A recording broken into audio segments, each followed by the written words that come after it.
Well, obviously my favourite artists are really writers, although I do like painters. There's a painter called George Shaw who grew up on a council estate in Coventry. What he is a hyper-realist, but his subject matter is the various places in this council estate in Coventry where he grew up. So it's things like the unremarkable places. You know, there's a great saying, it's a poor artist who only paints the picturesque.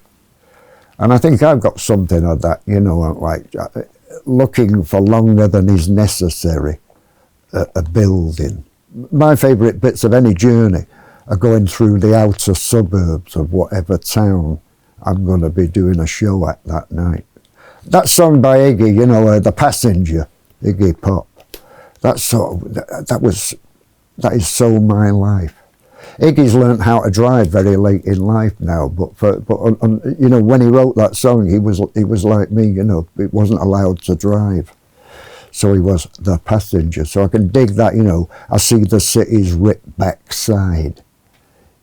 You know, there's some great lines in that. I love riding in a car. So in the light of this, there's a writer called Jonathan Meades, who I think is just the living end. His fields of expertise are many, but mainly it's architecture and food.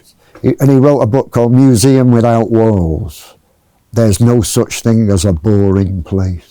He's absolutely right. And I think him and George Shaw have got this sort of morbid gift for kind of fixatory kind of personality that has to get to the kind of psychological roots of anything, if you like.